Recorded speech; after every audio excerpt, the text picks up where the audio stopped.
Rachel Gable for Fair Cattle Markets with the Fence Post and Tri-State Livestock News, and I'm here today with Don Schiefelbein. Don, thank you so much for being with me. I appreciate your time. I'm glad to be with you. Well, I appreciate it. Don, can you tell everybody a little bit about your background if they maybe don't know? Yes, I'm a cattle operator, farmer, rancher from central Minnesota. I farm and ranch with my 8 brothers, my father, and 5 nephews. So we got an extensive family operation where we raise registered seed stock Angus cattle, as well as feed out about 10 to 15,000 fed cattle as well. Oh, very good. Well, it sounds like you really know a lot about a multi-generational operation. I bet that's a lot of moving parts to keep going. Well, let's just say at times it has challenges, and we've been able to be very successful to this point, mitigating those challenges. Well, very good. Well, no doubt there's a lot of challenges in the industry for everyone right now. We're certainly aware of that from almost every side of things. Can you talk a little bit about your role with NCBA and talk to me a little bit about the USDA investigation and what they have asked of the Department of Justice? Yeah, so right now I am the Vice President of National Cattlemens Beef Association. So that would make me an officer of NCBA. So I'm involved with weekly meetings and almost daily discussions with regard to what we ought to be doing or what we should consider doing during this time of crisis.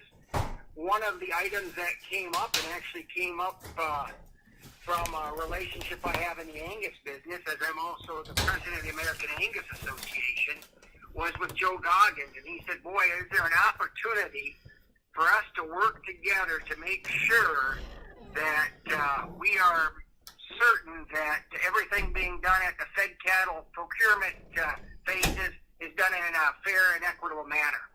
And specifically, he said, is there a willingness with NCBA to involve having the Department of Justice be a part of the ongoing investigation that USDA has started and is expanding, that started with the Holcomb fire and now is expanded with the COVID crisis. Mm-hmm.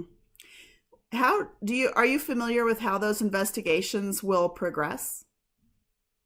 Well, we had the Secretary of Agriculture on, and whenever there is an ongoing investigation, I'm sure you're very familiar with the fact they get very tight-lipped. Mm-hmm. And all we are asking is, we said we want to get to the fundamental truth, if there was any wrongdoing, any kind of misdeeds that were taken, and we want to see if through your discovery phase, if you also can figure out or help us determine if there's a more equitable approach for us to come up with price discovery.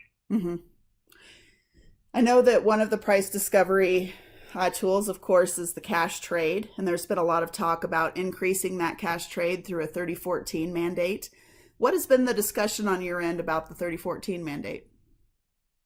Well, everybody, I believe, believes the trade is too thin. So, it really makes, especially during uncertain times like right now, if your trade gets so thin that when you start reducing slaughter levels or harvest levels to 15 or 20%, that means virtually no cattle are making the price determination for the rest of the cattle being traded. So it's a very unhealthy period.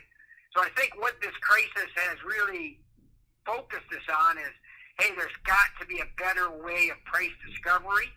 And whether or not they call it more cash trade, I like to call it more negotiated trade, but we have to have some rules within the trade that allow for the cattle industry to have an equitable amount of negotiated trade, that we can be comfortable that trade really reflects the supply and demand matrix that currently exists. And I think right now, especially during trying times like this COVID crisis, marketing right now is really failing us. Price discovery is failing us.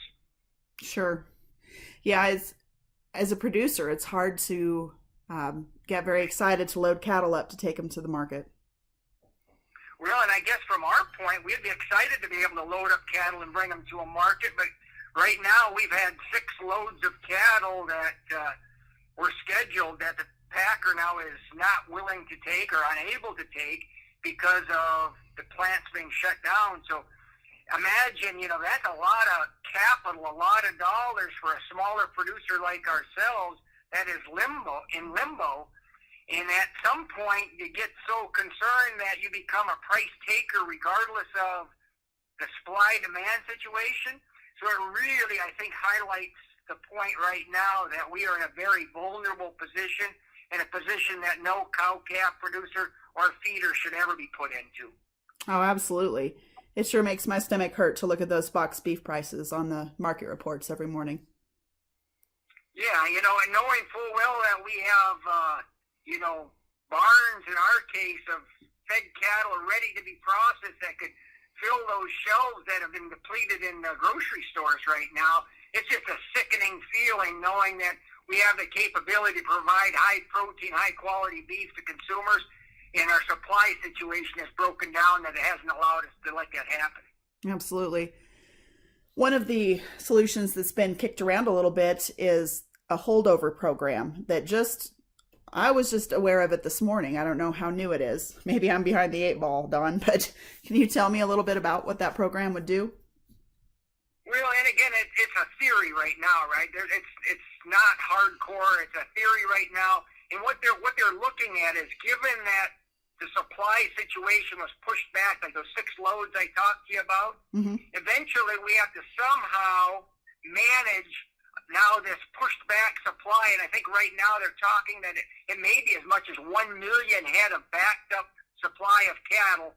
How do we thoughtfully and logically process those cattle through the system without anybody personally getting hurt as badly as they potentially could with that huge of a supply? So what they're talking about doing is incentivizing some producers to, instead of pushing their cattle or continuing to push their cattle on a fed cattle ration, to say, hey, let's slow the cattle down, let's put them on a slower gain ration, and let's try to delay their marketing so that we can spread out this 1 million head of cattle more logically over a longer period of time. So that's the gist of the program. As you might be aware, it's always the devil's in the details, right? Right. And so working through the mechanics of trying to figure out an equitable way of paying people to put them in that slower ration, who gets to decide how we're going to ration that 1 million cattle through the system, becomes the details that are important to figure out. Do we know an estimated time frame of when the packers could conceivably be back on full capacity? Cross your fingers if everything goes, and I'm talking about the beef cattle packing facilities. Right. Literally by next week we could get closer to full, and to that point very, very quickly. Now, it just depends on what the reaction is to that executive order. And right now there's just big, large groups of employees saying, I'm not going to show up just because I'm concerned for my safety, or somebody's got me concerned for my safety. And, we don't know when the reality trickles into those people that, hey, it's time to get back to work. But it could be as soon as next week, and it could be, much further. The question, or what we're trying to get at, is we're trying to have a plan just in case this problem gets larger and larger, and the 1 million turns into 1.5 million or 1.25 million, and now we really got some situation to deal with. Right. What is NCBA doing to push this along? Right now, we have what I consider like 20 of the smartest guys we know in this whole cattle marketing group area that are part of our live cattle marketing task force, and they're working through the scenarios and working through those devil in the details I talked about earlier to figure out, is there a means for us to be able to put a semblance of some logic into a program that we then can present to the USDA for proper funding to kind of get us through this potentially disastrous period coming up. Right. I know we talked a little bit before we started our recording about how difficult this time is for everybody, because no matter where your loyalties lie and whether they lie with any of the major groups, major trade organizations, at the end of the day, we're all cattlemen and we are all just in dire straits. We're all hurting right now. So what are some of those things some of those common ground things that we could maybe all get behind as an industry? Well, and I think you said it so well, and I think I mentioned to you, I was on the phone with a cattle producer from Mud Butte, South Dakota, just as you were trying to call me. And I spent probably 15, 20 minutes on the phone before he said, basically I'm an RCAF board member. And I said, oh, that's interesting. But what really became obvious as we discussed for 15 or 20 minutes is we're still all cow-calf producers. We're still all in this mess together. And both of us want solutions to get us out of this problem, right? And so I think some of the areas that we were talking about that could be key things is we have to come out of this system. Firstly, we have to get these packing plants up and going as soon as possible. And that becomes critical area number one, right? We can't continue to have the backlog occur. Then I think one of the things we talked about, and I think it's an analogy that several have said to me, is then we have to realize after the storm that we better figure out how we can prevent the storm from occurring again.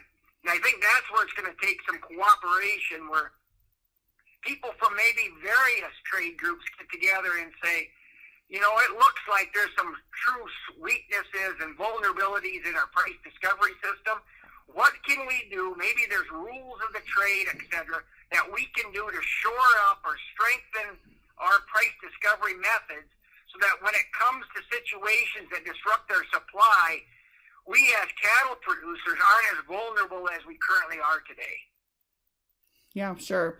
This is certainly just a unfathomable situation, but certainly if there's a weak part in the chain, boy, it'll be exposed again when we have the next mess on our hands. Yeah, and the problem, and it's something that we stay focused on at National Cattlemens Beef Association, is something we're just acutely aware of is, everybody is margin operators from the packer to the feeder to the stocker, except when you get to the cow-calf guy. So if we have any of these disruptions, any problems, any losses, eventually that problem gets pushed down to the cow-calf guy. And right now, he's the one who's taking the brunt of the pain for the foreseeable future, right? So he's been fighting these bad markets for a couple of years now. And just when we thought we were going to come out of this market low for cow-calf producers, COVID comes on top of it. So we need to stay acutely aware that fundamentally we have to make sure our supply situation stays intact for the sake of the cow-calf producers, which really is at the heart of the organization of the National Cattlemen's Beef Association. Certainly a lot of the trade organizations. What do the trade organizations need from the cow-calf operators? I think they need to make sure that we all get together and come up to some solutions, and I think those solutions have to be ones that are broader instead of just being narrow, what's in it for me. It has to be that broad solution that says, what's in it for our beef industry collectively.